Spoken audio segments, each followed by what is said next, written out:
What happens when one of Hollywood's biggest stars walks onto a morning show set and refuses to play by the rules? When carefully crafted questions meet raw, unfiltered responses. When a legendary actor decides he has had enough of the same old narrative being pushed about his career, his choices, and his legacy. This morning on Good Morning America, viewers witnessed something they never expected to see. John Travolta, the man who danced his way into our hearts, who flew jets and sang his way through decades of cinema, sat across from George Stephanopoulos. And what started as a standard promotional interview quickly became one of the most uncomfortable, tension-filled exchanges in morning television history. Before we get into what actually went down, make sure you hit that subscribe button and drop a comment below telling us what you think about celebrities pushing back against tough interview questions. Now, let's dive into how this interview went completely off the rails. The interview began innocently enough. Travolta walked onto the set with his signature smile, that charm that has captivated audiences for generations. Stephanopoulos greeted him warmly, and for the first few minutes, everything seemed perfectly normal. They discussed Travolta's latest project, a film that marked his return to a particular style of role that fans had been waiting years to see him tackle again. The conversation flowed smoothly as Travolta spoke about his preparation for the character, the physical training he underwent, and his excitement about working with the director. But then Stephanopoulos shifted gears. He leaned forward slightly, his expression becoming more serious, more journalistic. He brought up the subject that everyone in the industry had been whispering about for months, but few had directly confronted Travolta about on camera: the box office disappointments, the string of films over the past decade that failed to connect with audiences the way his earlier work had. The critics who suggested that perhaps Travolta's time as a leading man had passed. Travolta's smile faded. Not dramatically, not in an obvious way that would make for a cheap viral moment, but there was a shift in his eyes, a hardening. He sat back in his chair, and there was a pause, just long enough to feel uncomfortable before he responded. His voice was measured, controlled, but there was an edge to it that had not been there moments before. He told Stephanopoulos that he found it interesting how the conversation always seemed to circle back to failure when discussing his recent work. Interesting how the narrative was always about what did not succeed rather than the artistic choices he made, the risks he took, the stories he wanted to tell regardless of whether they would make hundreds of millions of dollars. He pointed out that he had been in this industry for over 4 decades, that he had experienced highs and lows that would break most people, and that he was still here, still working, still passionate about his craft. Stephanopoulos, to his credit, did not back down. He clarified that he was not trying to focus on failure, but rather asking about how Travolta viewed this particular chapter of his career in context with his earlier massive successes. He mentioned the iconic roles, the cultural impact of Saturday Night Fever and Grease and Pulp Fiction, and asked whether Travolta felt pressure to recapture that lightning in a bottle. That is when Travolta's demeanor really changed. He leaned forward now, his voice rising slightly but still controlled. He said that this was exactly the problem with these kinds of interviews. The constant comparison, the implication that unless he was at the absolute peak of cultural relevance, he was somehow diminished. He asked Stephanopoulos directly whether he thought artists should only be valued for their biggest commercial successes, or whether there was merit in the journey, in the evolution, in the willingness to keep creating even when the spotlight was not as bright. Stephanopoulos tried to reframe, saying that was not what he meant, that he had tremendous respect for Travolta's body of work. But Travolta cut him off, not rudely but firmly. He said he had heard this response before, this walk back, this attempt to soften the blow after asking a question designed to get exactly the kind of defensive reaction it provoked. He said he was tired of playing the game where interviewers got to ask pointed questions about perceived decline, and then act surprised when the subject did not just smile and nod along. The studio had gone quiet. You could sense the producers off camera tensing up, wondering whether to cut to commercial, whether to intervene. But both men were professionals, and this was live television, and there was nowhere to hide. Stephanopoulos gathered himself and posed another question, this time about Travolta's choices in recent years, to take on certain roles in smaller independent films rather than chasing major studio blockbusters. Travolta's response was sharp. He said that phrasing it as choices versus chasing revealed a bias in the question itself. As if wanting to work on projects that mattered to him personally, projects with filmmakers he respected, stories that challenged him as an actor, was somehow a consolation prize because he could not get the big roles anymore. He looked directly into the camera, not at Stephanopoulos, and said that maybe the problem was not with actors who evolved and took risks, but with an industry and a media culture that could only understand success in terms of opening weekend numbers and franchise potential. Stephanopoulos was visibly taken back by that response. He paused, regrouping, and then attempted to steer the conversation toward what he called a more constructive direction. He mentioned that Travolta had been very open in past interviews about his personal struggles about loss and grief and finding his way back to work after tragedy. He asked whether those experiences had changed Travolta's relationship with fame and success. This was the moment when the temperature in the room truly changed. Travolta's jaw tightened. He stared at Stephanopoulos for a long moment before speaking. And when he did, his voice was low but filled with barely contained frustration. He said that bringing up his personal tragedies in the context of a conversation about box office numbers and career trajectory was exactly the kind of exploitation that he had spent years trying to avoid. He said that his grief, his loss, the most painful experiences of his life were not narrative devices to explain away why his recent films had not performed as well as studios hoped. Stephanopoulos immediately tried to clarify, saying that was not his intention, that he was simply trying to understand the full picture of who Travolta was as both an artist and a person. But Travolta was not having it. He said that the full picture of who he was as a person was none of Stephanopoulos' business, and certainly not fodder. For a morning television segment sandwiched between cooking, demonstrations, and celebrity gossip. He said that he had agreed to come on the show to talk about his new film, to talk about his work, and instead he was being psychoanalyzed and having his personal pain used as context for his professional choices. The tension was palpable. Now Stephanopoulos shifted in his seat, and you could see him calculating his next move. He took a breath and said that he understood Travolta's frustration, but that as a public figure who had chosen to share aspects of his personal life in the past, it was natural for journalists to explore how those experiences shaped his work. He said it was not exploitation, it was journalism. It was trying to give audiences insight into the artists they admire. Travolta laughed, but there was no humor in it. He said that was a convenient argument for someone whose job it was to extract sound bites and emotional moments from people who came onto his show. He said that calling it journalism did not make it any less intrusive, any less calculated. He pointed out that Stephanopoulos had not asked him a single substantive question about the actual film he was there to promote. Not about the themes, not about the director's vision, not about his approach to the character. Instead, the focus had been entirely on his perceived failures and personal tragedies. Stephanopoulos countered by saying that he had started the interview by discussing the film and that Travolta himself had shifted the tone by taking offense to legitimate questions about his career arc. He said that if Travolta did not want to engage with questions about his work in the broader context of his career, then perhaps he should have made that clear to the producers before agreeing to the interview. He said that pushing back against every question and accusing him of exploitation was not productive and was making it impossible to have any kind of meaningful conversation. Now, Travolta leaned forward again, his voice rising for the first time. He said that maybe meaningful conversation was not actually what Good Morning America wanted. Maybe what they wanted was exactly what was happening right now. Conflict, drama. A moment that would be clipped and shared across social media with headlines about John Travolta losing it or John Travolta melting down.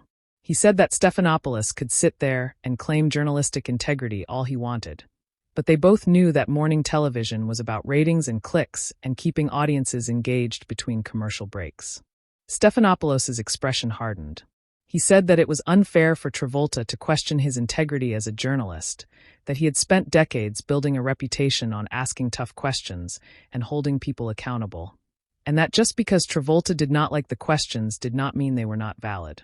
He said that celebrities did not get to control the narrative completely. That part of being in the public, I was accepting that people would scrutinize your work and your choices. Travolta shot back immediately. He said that there was a difference between scrutiny and condescension, between tough questions and gotcha moments designed to provoke a reaction. He said that Stephanopoulos had come into this interview with a predetermined narrative about his career being in decline, and every question had been crafted to support that narrative regardless of how Travolta responded. He said that was not journalism. That was agenda-driven interviewing, and he was not going to sit there and pretend otherwise just to be polite. The audience in the studio was completely silent. Now, this had gone far beyond typical interview tension. These were two men, both at the top of their respective fields, both used to being in control, both refusing to give an inch. Stephanopoulos took a moment, clearly trying to decide whether to escalate further or attempt to de-escalate. He chose to push forward. He asked Travolta directly whether he thought all criticism of his recent work was unfair, whether he believed that journalists and critics had some kind of vendetta against him, or whether he could acknowledge that some of the concerns about his career choices were legitimate. He said that defensiveness in the face of honest questions made it seem like Travolta was unable to accept any perspective that did not align with his own view of himself and his work. That question hit differently. You could see it in Travolta's face. This was no longer just about career trajectory or interview tactics. This had become personal. Travolta sat back, and for a moment, it seemed like he might actually walk off the set, but he did not. Instead, he composed himself and began to speak in a way that was somehow both calm and intensely passionate. He said that the assumption underlying that question was that criticism equals truth. That if enough people say something, it must be valid. He said that he had been in this industry long enough to know that criticism often had nothing to do with the actual quality of work and everything to do with trends, with cultural moments, with what critics needed to write about to stay relevant themselves. He said that he was not defensive about honest critique of his performances. But what he refused to accept was the narrative that because his recent films had not been massive commercial successes, he was therefore failing or flailing or desperately clinging to relevance. Travolta continued, his voice gaining strength. He said that he had made choices in his career that prioritized artistic fulfillment over guaranteed paychecks. He had worked with young filmmakers who needed a name to help get their projects financed. He had taken roles that scared him, that pushed him outside his comfort zone, that might not have been safe bets, but felt important to him as an artist. And yes, some of those films did not connect with wide audiences. Some of them were critically dismissed, but he was proud of that work. He was proud of taking risks, and he resented the implication that unless he was starring in $100 million franchise films, he was somehow a cautionary tale about faded glory. Stephanopoulos let him finish, then responded by saying that no one was calling him a cautionary tale, that Travolta was putting words in his mouth and creating an argument that Stephanopoulos had not made. He said that asking an actor to reflect on different phases of their career was standard practice in interviews, and that Travolta's reaction was disproportionate to the actual questions being asked. He suggested that perhaps Travolta was projecting his own insecurities onto questions that were intended to be straightforward and professional. The word insecurities hung in the air like a bomb. Travolta's eyes flashed with anger. He said that Stephanopoulos did not know him well enough to psychoanalyze him on national television. He said that confidence and insecurity had nothing to do with calling out lazy journalism that relied on tired narratives about aging actors and diminished star power. He said that if Stephanopoulos wanted to have a real conversation about the film industry, about how it treats artists over 50, about how the system is designed to churn through talent and spit people out when they are no longer considered profitable, then they could have that conversation. But framing legitimate critique of that system as personal insecurity was dismissive and intellectually dishonest. Stephanopoulos responded that they were having that conversation, or at least they were trying to, but that Travolta kept deflecting any question that required self-reflection by turning it into an attack on journalism or the industry at large. He said that taking responsibility for one's own career choices, acknowledging when things had not worked out as hoped, was not the same as admitting failure. It was maturity. It was growth. And refusing to engage with that level of honesty made the conversation feel performative rather than substantive. Travolta looked at him incredulously. He said that Stephanopoulos had some nerve talking about honesty and substance when the entire premise of morning show interviews was superficiality. He said these shows brought celebrities on for 7 or 8-minute segments, asked them pre-approved questions, expected them to smile and be charming and plug their projects, and the moment someone deviated from that script, the moment someone pushed back or challenged the format, they were accused of being difficult or defensive. He said the hypocrisy was stunning. He went further. He said that Stephanopoulos built a career on being seen as the serious journalist on the morning show circuit, the one with the political background and the hard-hitting interview style. But at the end of the day, he was still doing puff pieces with movie stars and asking the same recycled questions that every other entertainment journalist asked. And when those movie stars did not play along, when they refused to feed into the narrative that had been predetermined by producers and bookers, suddenly it became about their attitude problem rather than about the quality of the questions being asked. Stephanopoulos' professionalism was cracking now. His voice carried an edge of frustration as he said that Travolta had come on to Good Morning America of his own volition, that no one had forced him to do this interview, and that if he had such contempt for the format and the questions, perhaps he should have declined the invitation. He said that sitting there and insulting the show, insulting him personally and acting as though he was being victimized by basic interview questions was absurd. He said that plenty of actors, including many of Travolta's peers, had come on the show and managed to have thoughtful, engaging conversations without turning the interview into a confrontation. Travolta smiled, but it was not a friendly smile. He said that maybe those actors were better at playing the game than he was. Maybe they were more willing to swallow their pride and pretend that everything was fine, that every career choice had been perfect, that they had no frustrations with how the industry or the media treated them. He said that he had reached a point in his life where he was not interested in playing that game anymore. He had nothing left to prove. He did not need Good Morning America or any other platform to validate his career. He was there because his team thought it would be good for the film, but clearly that had been a miscalculation. Stephanopoulos took a deep breath, clearly attempting to regain control of the situation. He said that while he appreciated Travolta's honesty, there was a way to express dissatisfaction with interview questions without being disrespectful to the host and the show. He said that they had given Travolta a platform, that millions of people were watching, and that the tone of this conversation had become unnecessarily hostile. He suggested that they try to reset and finish the interview on a more positive note, perhaps by actually discussing the film in more depth. But Travolta was not interested in resetting. He said that the suggestion itself was revealing. The idea that they should just smooth things over, wrap it up neatly, pretend that the last several minutes had not happened. He said that was exactly what was wrong with these formats. Everything had to be packaged and sanitized and made palatable for viewers who might be uncomfortable with genuine conflict or honest disagreement. He said that real conversations were messy. They involved tension and pushback in moments where people did not agree.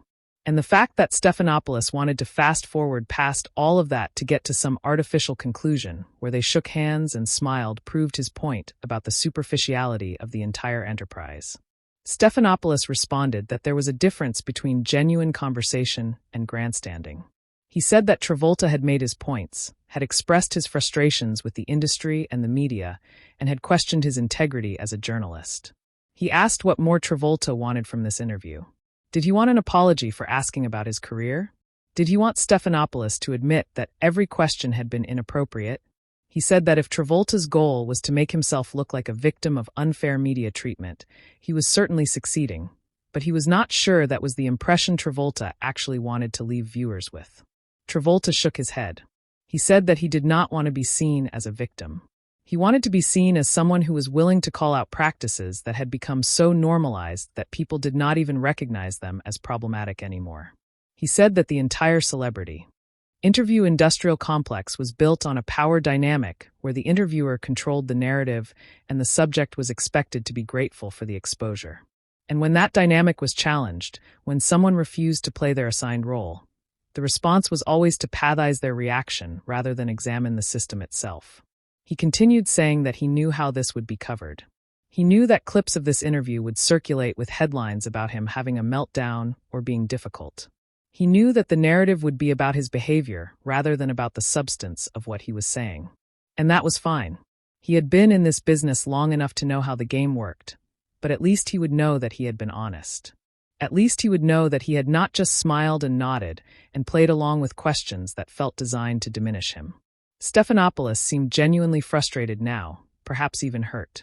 He said that after all the conversations they had just had, after all the accusations Travolta had leveled at him, did Travolta truly believe that his questions had been asked in bad faith? Did he really think that the goal had been to diminish him rather than to have a substantive conversation about his career and his work?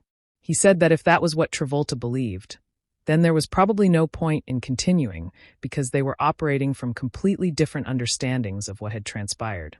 Travolta paused for the first time since the confrontation began. He seemed to consider Stephanopoulos' perspective rather than just reacting to it. He said that he did not think Stephanopoulos personally had malicious intent. He said that he actually believed Stephanopoulos probably thought he was asking fair, reasonable questions. But that was part of the problem. The questions had become so standard, so expected that no one questioned whether they should be asked in the first place. The focus on box office numbers, the comparisons to past glory, the psychologizing about personal tragedy, all of it was just accepted as normal practice in celebrity interviews. And maybe it was normal, but that did not mean it was right. He said that his frustration was not really with Stephanopoulos as an individual, but with what he represented, the machine that ground down artists and reduced their decades of work to sound bites and narratives about peaks and valleys. He said that every actor over a certain age dealt with this, the constant questions about whether they were still relevant, whether they could still open a movie, whether they had accepted their diminished place in the industry. And those questions wore on you. They shaped how audiences perceived you. They became self-fulfilling prophecies where if enough people said you were past your prime, eventually it became accepted as fact regardless of the actual quality of your work. Stephanopoulos listened, and when Travolta finished, he acknowledged that there was validity to some of those points. He said that the media did tend to create narratives that sometimes oversimplified complex careers. He said that the focus on commercial success over artistic merit was a real issue in how entertainment journalism covered the industry. But he also maintained that asking artists to contextualize their current work within their broader career was not inherently unfair, and that refusing to engage with those questions at all made it impossible to have the deeper conversations that Travolta claimed to want. Travolta nodded slowly. He said that maybe they were both right to some degree. Maybe the questions themselves were not the problem so much as the framing, the assumptions built into them. He said that if Stephanopoulos had asked him what he had learned from making films that did not achieve commercial success, or how his approach to choosing roles had evolved, those would have felt like genuine inquiries. But asking about pressure to recapture past glory, or implying that he had been forced into smaller films because bigger opportunities were not available, those framings started from a premise of failure that he fundamentally rejected. Stephanopoulos said that was fair feedback, that perhaps he could have been more thoughtful about his phrasing. He said that this conversation, as uncomfortable as it had been, was actually more interesting and more revealing than most interviews, precisely because it had gone off script. He said that he hoped viewers would see it not as a conflict, but as two people grappling with difficult questions about art and commerce and aging and relevance in real time. Travolta allowed himself a small, genuine smile for the first time in several minutes. He said that he appreciated that framing, even if he suspected the actual coverage would be far less generous. He said that despite how heated things had gotten, he respected that Stephanopoulos had not tried to shut him down or cut to commercial when things got tense. He said that was more than he could say for a lot of interviewers who only wanted controversy when they could control it. The interview wrapped shortly after that, with both men visibly exhausted from the exchange. There was no warm goodbye, no friendly handshake for the cameras, just a professional acknowledgement that they had both said what they needed to say, and it was time to move on. So, what did we just witness? Was this John Travolta having a breakdown on live television? Or was it an artist finally speaking truth about an industry that chews people up and spits them out? Was George Stephanopoulos asking legitimate journalistic questions, or was he perpetuating tired narratives about aging actors? The answer is probably somewhere in the middle, which is what made this interview so compelling. Two people, both convinced they were right, both unwilling to back down, having the kind of raw, unscripted conversation that almost never happens on morning television. If you found this breakdown valuable, make sure to hit that subscribe button so you never miss another deep dive into the moments that make headlines. And drop a comment below. We want to know, do you think John Travolta was justified in his reaction, or did he take things too far?